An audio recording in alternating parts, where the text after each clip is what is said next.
Hello, എൻ്റെ പേര് ഗണേഷ്. ദിശ അക്കാഡമി എറണാകുളം പാലക്കാട് സെൻറ്റർ ഹെഡാണ്. ഞാനിന്ന് നിങ്ങളോട് അവതരിപ്പിക്കാൻ പോകുന്ന ടോപ്പിക്സ് +2 ഇക്കണോമിക്സ് ആണ്. +2 ഇക്കണോമിക്സ് എന്ന് പറയുമ്പോൾ +1 നിന്ന് വ്യത്യസ്തമുണ്ട്. തിയറിയാണ് പഠിക്കാനുള്ളത്. തിയറി ഓഫ് ഇക്കണോമിക്സ് ആണ് പഠിക്കാനുള്ളത്. തിയറി ഓഫ് ഇക്കണോമിക്സ് എന്ന് പറയുമ്പോൾ ഇക്കണോമിക്സിൻ്റെ ഏറ്റവും പ്രധാനപ്പെട്ട ഭാഗമാണ്. This economics can be broadly classified into. One is micro economics and second one is macro economics. Micro economics and macroeconomics. Microeconomics and macroeconomics. Then total economics can be broadly classified into two. One is microeconomics and second one is macroeconomics. Where what is microeconomics? Word micro means small, macro means large or aggregates. Aggregates means entire, total എന്നർത്ഥത്തിലാണ്. So what is microeconomics? Microeconomics is a branch of study in which we studies economics as a small variables. So branch of study in which we explains only individual variables of an economy, or study of small variables of an economy, small things, individual variables or small variables of an economy. ഒരു ഇക്കോണമിയിൽ ഒരുപാട് കാര്യങ്ങളുണ്ട്. അതിൽ ഏതെങ്കിലും വ്യക്തിഗതമായ പഠനത്തെ, for example the study of an individual consumer, ഒരു കൺസ്യൂമറെ കുറിച്ചുള്ള പഠനം, an individual seller, an individual firm, etcetera are the best example for microeconomics. ഇതൊക്കെ ഒരു വ്യക്തിയെ കോൺസെൻട്രേറ്റ് ചെയ്തുള്ള പഠനം. പക്ഷേ macroeconomics study of, I told you, large variables or aggregates. So what is macroeconomics? Macroeconomics is study of large variables of an economy, large variable or entire economy as a whole. Entire economy as a whole, മൊത്തം ഇക്കോണമിയെ കുറിച്ചുള്ള overall study is what is called macroeconomics. Entire economy as a whole, മൊത്തം ഇക്കോണമിയിലെ മൊത്തം. For example the total population of a country as a whole. Second one is national income. നമ്മൾ +1 പഠിച്ചിരുന്നു. Then price level of an economy, etcetera are the best example for macroeconomics. Understood? So ഇക്കണോമിക്സിലെ രണ്ട് പ്രധാനപ്പെട്ട ഭാഗങ്ങൾ. One is macro economics, very important one, same as macro economics is the study of entire economy as a whole, large variables, example total. The microeconomics is study of small variables like a consumer, study of a producer and a firm. Producer as a whole. Okay. Next is microeconomics ആണ് നമ്മൾക്ക് മെയിനായിട്ട് പഠിക്കാനുള്ളത്. അതിൽ ഒരു പ്രധാനപ്പെട്ട ടോപ്പിക്സാണ് ഞാൻ ഇന്ന് ഇവിടെ എക്സ്പ്ലെയിൻ ചെയ്യാനായി പോകുന്നത്. വളരെ പ്രധാനപ്പെട്ട ചാപ്റ്റർ കൂടിയാണത്. എന്നാൽ വളരെ എളുപ്പമുള്ളതും ഇൻട്രസ്റ്റിംഗ് ഉള്ളതുമായിട്ടുള്ള ചാപ്റ്ററാണ് ഞാനിവിടെ എക്സ്പ്ലെയിൻ പോകുന്നത്. Theory of demand. ഡിമാൻഡ് എന്ന് പറയുന്ന തിയറിയാണ് ഞാൻ എക്സ്പ്ലെയിൻ ചെയ്യാനായിട്ട് പോകുന്നത്. What is demand? Demand is desire back to buy, ability and willingness to pay for a commodity. Willingness to pay for a commodity. Pay for a commodity. Pay for a commodity. That is demand consisting of three things. One is desire. ഒരു സാധനം വേണമെന്നുള്ള ആഗ്രഹം, അതിനെ follow ചെയ്തുകൊണ്ട് ആ കൺസ്യൂമർക്ക് അല്ലെങ്കിൽ ആ ബയർക്ക് എന്ത് വേണം? എബിലിറ്റി വേണം. ഡിസയർ സബലീകരിക്കാൻ ആവശ്യമായ പൈസ വേണം പർച്ചേസ് ചെയ്യാനായിട്ട്. എബിലിറ്റി ഉണ്ട്, ആഗ്രഹമുണ്ട്, പോരാ, അത് മാർക്കറ്റിൽ കൊടുത്ത് മേടിക്കാനുള്ള ഒരു വില്ലിങ്നെസ് കൂടി ഉണ്ടെങ്കിൽ, ഒരു വസ്തു മേടിക്കാനുള്ള ഒരു താല്പര്യം കൂടി ഉണ്ടെങ്കിൽ, ഈ 3 കാര്യങ്ങളും കൂടി ഒന്നിച്ചു ചേരുമ്പോഴാണ് ഡിമാൻഡായി പരിണമിക്കുന്നത്. അപ്പോൾ demand means may be defined as desire backed by ability and willingness to pay for a commodity. ഇതാണ് സാധാരണയായിട്ട് ഡിമാൻഡ് എന്ന് പറയുന്ന വാക്കിൻ്റെ ലിറ്റററി സെൻസ് എന്ന് പറയുന്നത്. ഇനി രണ്ടാമത് നമ്മൾ നോക്കുന്നത്, ഈ ഡിമാൻഡ് എന്ന് പറയുന്നത് നമുക്ക് ഡിഫൈൻ ചെയ്യാൻ സമയത്ത് 3 കാര്യങ്ങളുണ്ട്. ഡിസയർ വേണം, എബിലിറ്റി വേണം, വില്ലിങ്നെസ് വേണം. ഇത് 3ഉം കൂടി ഒന്നിച്ച് കോൺസ്റ്റിറ്റ്യൂട്ട് ചെയ്യുമ്പോഴാണ് ദ വേർഡ് ഡിമാൻഡ് ഉണ്ടാകുന്നത്. ഓക്കെ, ഡിമാൻഡ് എന്താണ് ഡിഫൈൻ ചെയ്യാൻ ചോദിച്ചാൽ ഇങ്ങനെ എഴുതാൻ പറ്റും: desire backed by ability and willingness to pay for a commodity.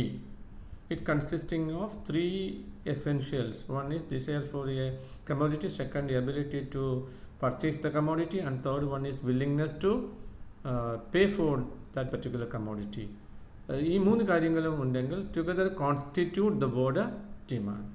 Okay, സാധാരണയായിട്ടാണെങ്കിൽ നമ്മൾ ഡിമാൻഡ് എന്ന് പറയുമ്പോൾ ഇതാണ് ഉദ്ദേശിക്കുന്നത് എങ്കിൽ പോലും ഡിമാൻഡിനെ പോലെ തന്നെ ഏറ്റവും പ്രധാനപ്പെട്ട ഒരു വസ്തുതയാണ് ക്വാണ്ടിറ്റി ഡിമാൻഡഡ്. ഒരു വസ്തു എത്രമാത്രം ക്വാണ്ടിറ്റി മേടിക്കുന്നു എന്ന് പറയുന്നത് അതുപോലെ തന്നെ ഈക്വലി പ്രധാനപ്പെട്ടതാണ്. നമ്മൾ അതിലേക്കാണ് വരാൻ പോകുന്നത്. ക്വാണ്ടിറ്റി ഡിമാൻഡഡ് എന്ന് പറഞ്ഞാൽ എന്താണ്? ക്വാണ്ടിറ്റി എന്ന് പറഞ്ഞാൽ അളവാണ്, volume, number of unit, amount of a commodity which is purchased by the consumer.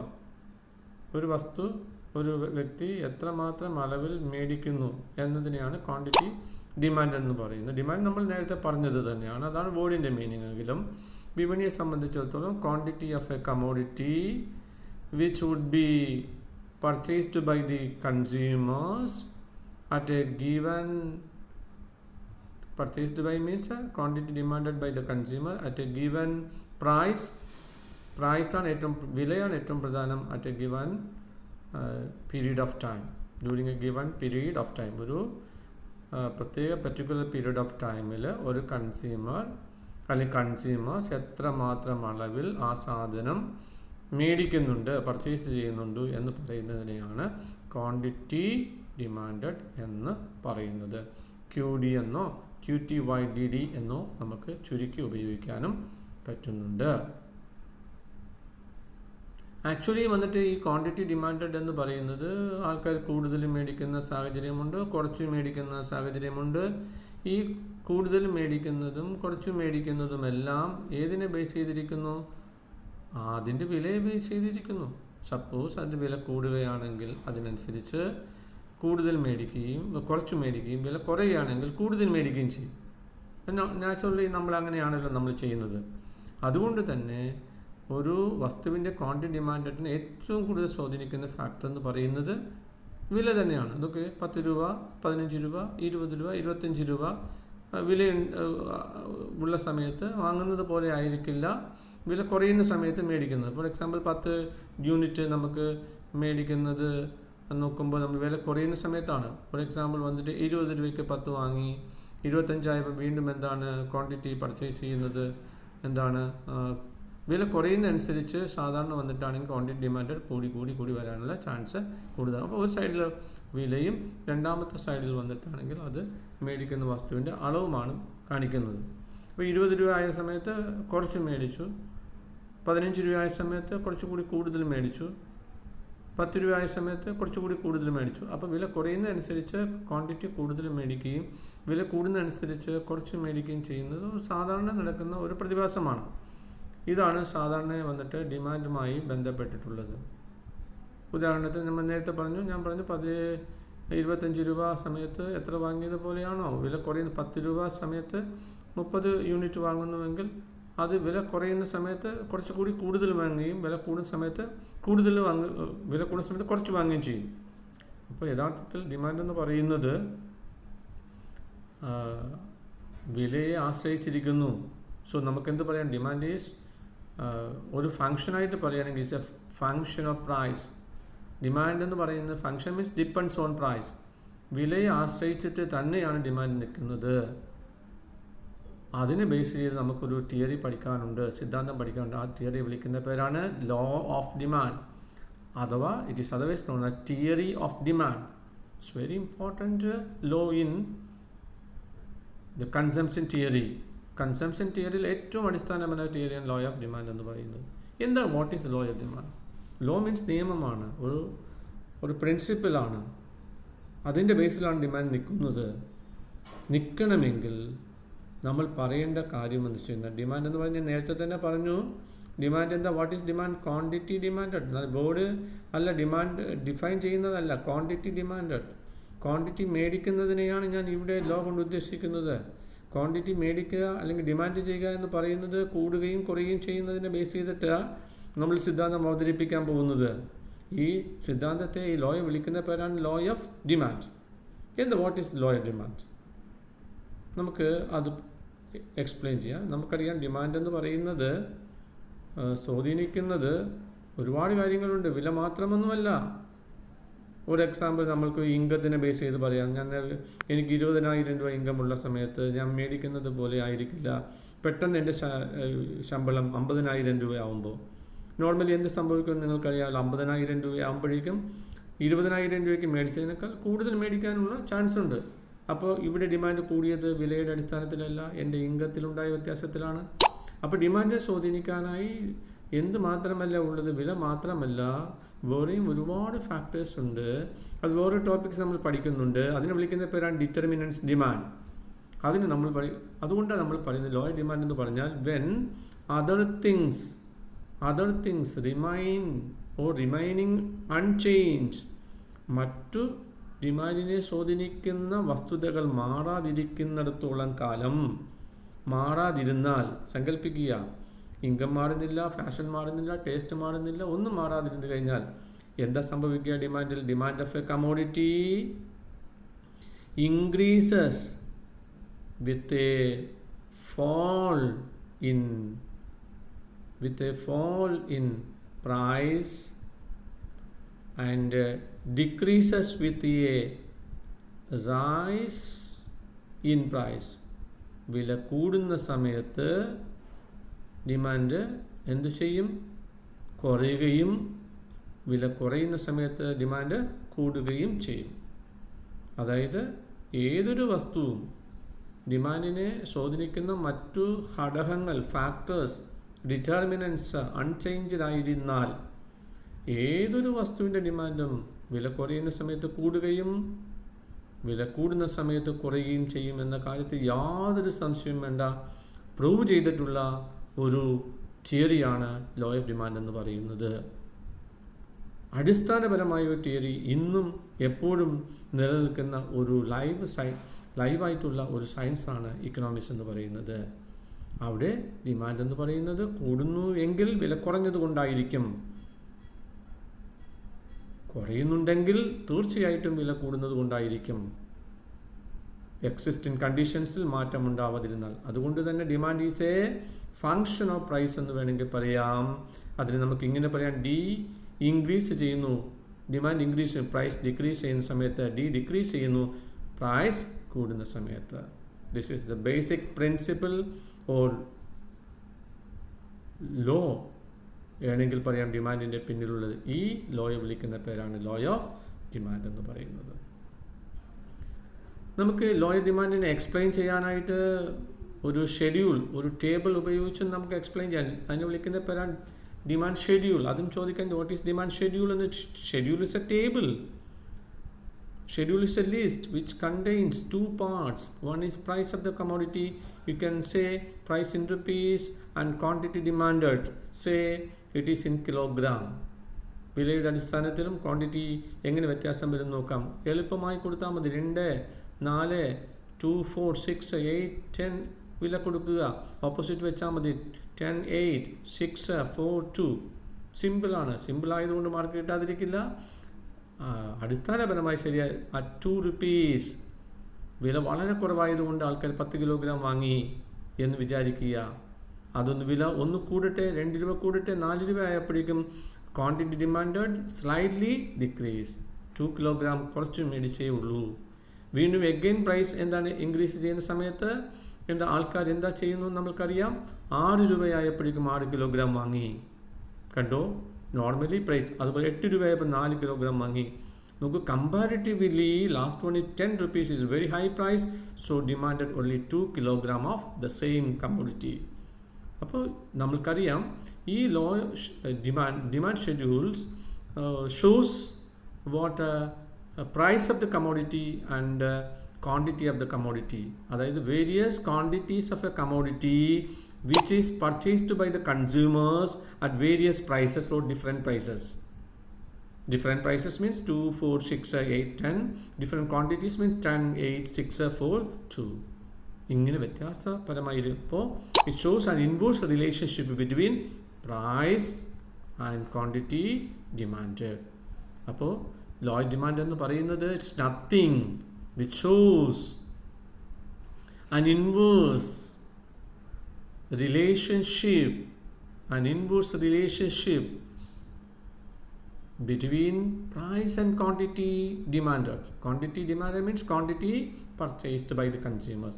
ആൾക്കാർ മേടിക്കുന്ന വസ്തുവിൻ്റെ അളവും അതിൻ്റെ വിലയും തമ്മിൽ ഒരു ഇൻവേഴ്സ് ആയിട്ടുള്ള ബന്ധമാണ് ഇവിടെ കാണാൻ പറ്റുന്നത്. ഇൻവേഴ്സ് മീൻസ് നെഗറ്റീവ് ആയിട്ടുള്ളത്, പോസിറ്റീവ് ആയിട്ടല്ല. ഒന്ന് കുറയുമ്പോൾ വേറൊന്ന് കൂടുക, വേറൊന്ന് കുറയുമ്പോൾ ആൻഡ് വൈസ് വേഴ്സ, അങ്ങനെ വരുന്ന ഒരു റിലേഷനെയാണ് ഇൻവേഴ്സ് എന്ന് പറയുന്നത്. പോസിറ്റീവ് ആണെങ്കിൽ വില കൂടുമ്പോൾ ക്വാണ്ടിറ്റി കൂടുക, വില കുറയുമ്പോൾ ക്വാണ്ടിറ്റി കുറയുക. Here just opposite, it is known as a inverse relationship. അപ്പോൾ ലോയിഡ് ഡിമാൻഡ് എന്ന് വെച്ചാൽ shows an inverse relationship between price and quantity demand. ഞാൻ പറയുന്നത് മനസ്സിലാവുന്നുണ്ടല്ലോ. ഇതാണ് ഏറ്റവും അടിസ്ഥാനപരമായ ഒരു theory in regarding consumer or കൺസ്യൂമേഴ്സിനെ സംബന്ധിച്ചിടത്തോളം ഏറ്റവും മാറാത്ത ഏറ്റവും പ്രധാനപ്പെട്ട ബേസിക് ആയിട്ടുള്ള ഒരു തിയറി എന്ന് പറയുന്നത് യാതൊരു. It can be also explain with the help of a diagram or a graph. അതിനകത്ത് 2 ആക്സിസ് ഉണ്ട്. One is y axis and origin and x axis. X axis നമ്മൾ ക്വാണ്ടിറ്റി ഡിമാൻഡഡ് അടയാളപ്പെടുത്തുകയും വൈ ആക്സിസ് നമ്മൾ price അടയാളപ്പെടുത്തുകയും ചെയ്താൽ മതി. Quantity അല്ലെങ്കിൽ volume എന്നൊക്കെ പറയുന്നത് എക്സ് ആക്സിസിലും ഹൊറിസോണ്ടൽ ആക്സിസിലും, പ്രൈസ് അതുപോലെ കോസ്റ്റ് അങ്ങനെയുള്ളതിന് വൈ ആക്സിസിനും കൊടുക്കുക. ഇവിടെ നമ്മൾ വിലയും ക്വാണ്ടിറ്റിയും അടയാളപ്പെടുത്താൻ പോവുകയാണ്. ക്വാണ്ടിറ്റി എന്ന് പറയുമ്പോൾ 10, 8, 6, 4, 2, പ്രൈസ് 2, 4, 6, 8, 10. നോക്കൂ, ഇങ്ങനെ നമ്മൾ അടയാളപ്പെടുത്തി. എളുപ്പമായ ഇതാണ്. അതിനകത്ത് നമുക്കറിയാം, നമുക്ക് 2 രൂപ വിലയുണ്ടായ സമയത്ത് നമ്മൾ എന്ത് ചെയ്തു? 10 കിലോഗ്രാം മേടിച്ചു. അതുപോലെ തന്നെ 4 രൂപ വിലയുണ്ടായ സമയത്ത് 8 കിലോഗ്രാം വാങ്ങി. അപ്പോൾ അതിന് നമ്മൾ എന്ത് ചെയ്താൽ മതി? ഗ്രാഫിൽ മാർക്ക് ചെയ്താൽ മതി. നോക്കൂ, 10 രൂപയ്ക്ക് 2 കിലോഗ്രാം വാങ്ങിയ ആൾ തന്നെ 8 രൂപയായപ്പോഴേക്കും 4 കിലോ വാങ്ങി, വീണ്ടും കുറഞ്ഞപ്പോൾ 6 കിലോ വാങ്ങിച്ചു, പിന്നെ 8 കിലോ വാങ്ങി, പിന്നെ 10 കിലോ 2 രൂപയ്ക്ക്. അതിന് നമ്മൾ എന്ത് ചെയ്താൽ മതി? ഈ പോയിന്റുകളെല്ലാം കണക്ട് ചെയ്തുകൊണ്ട് ഒരു കർവ് വരച്ചാൽ മതി. This curve is what is called demand curve. Demand curve എന്ന് പറഞ്ഞു കഴിഞ്ഞാൽ ഒരു കോമ്പിനേഷൻ ABCD എന്ന് കാണിച്ച് ആ കോമ്പിനേഷന് കാണിക്കുന്ന പോയിന്റുകൾ തമ്മിൽ കണക്ട് ചെയ്തൊരു കർവ് വരച്ചു കഴിഞ്ഞാൽ this curve is what is called demand curve. അത് നമ്മളിങ്ങനെ അടയാളപ്പെടുത്തി കാണിച്ചത് നമ്മളിപ്പോൾ നിങ്ങൾ ഗ്രാഫ് പേപ്പറിലോ അല്ലെങ്കിൽ നല്ല സ്കെയിലൊക്കെ ഉപയോഗിച്ച് നല്ല വൃത്തിയായിട്ട് വരയ്ക്കാൻ പറ്റും. ഞാനിപ്പോൾ സ്പീഡിലായതുകൊണ്ട് ഇങ്ങനെ വരച്ച് പോകുന്നതാണ്. നമ്മൾ കറക്റ്റായിട്ട് നമുക്ക് ഭംഗിയോട് വരയ്ക്കണം. പെൻസിൽ കൊണ്ട് തന്നെ വരയ്ക്കാൻ പറ്റിയാൽ അത്രയും നല്ലതാണ്. പ്രൈസും ക്വാണ്ടിറ്റിയും ഒക്കെ പേന കൊണ്ട് അടയാളപ്പെടുത്തിയ ഗ്രാഫ് വരയ്ക്കുന്ന പെൻസിൽ കൊണ്ട് നന്നായിരിക്കും. അതുപോലെ തന്നെ ഈ പോയിന്റ്സ് എയും ബിയും ഒക്കെ ഒന്ന് കറുപ്പിച്ചാക്കുക. അപ്പോൾ നമുക്ക് എന്താ കാണിക്കുന്നു? ഈ കർവിൻ്റെ പ്രത്യേകത ഉണ്ടോ? ഈ sloping downward from left to right, negative shade, not positive shade, താഴോട്ട് ഡൗൺ ചെയ്യുന്നു. And what explains the shape of the demand curve? The shape of the demand curve explains only one more quantity of a commodity demanded only at a lower price than at a higher prices. കുറഞ്ഞ വിലയ്ക്ക് consumer കൂടുതൽ മേടിക്കൂ. കൂടിയ വിലയ്ക്ക് ഒരു കാരണവശാലും consumer എന്ത് ചെയ്യില്ല, കൂടുതൽ ക്വാണ്ടിറ്റി മേടിക്കില്ല എന്ന് കാണിക്കുന്ന ഒരു രീതിയിലാണ് ഈ ഡിമാൻഡ് കർവ് നിലനിൽക്കുന്നത്. ഈ ഡിമാൻഡ് കർവിൻ്റെ എക്സ്പ്ലനേഷൻ തന്നെ ഇതാണ്. More quantity of a commodity purchased by the consumers only at a lower price than at a higher prices. Negative ആയിട്ട് തന്നെ ഒരു കാരണവശാലും ഒരു കൺസ്യൂമറും റാഷണൽ കൺസ്യൂമറും വില അധികമായിരിക്കുന്ന സമയത്ത് കൂടുതൽ മേടിക്കുന്ന ഒരു പരിപാടിയുമില്ല. പക്ഷെ വില ഒന്ന് കുറഞ്ഞു നോക്കട്ടെ, ആൾക്കാർ സെയിം കമോഡിറ്റി തന്നെ കൂടുതൽ മേടിക്കാൻ ചാൻസ് ഉണ്ട്. ചാൻസ് അല്ല, അങ്ങനെ തന്നെയാണ്. നിങ്ങൾക്കെല്ലാം നമസ്കാരം. അടുത്ത സെക്ഷൻ അടുത്ത ക്ലാസ്സിൽ നമുക്കറിയാൻ പറ്റും.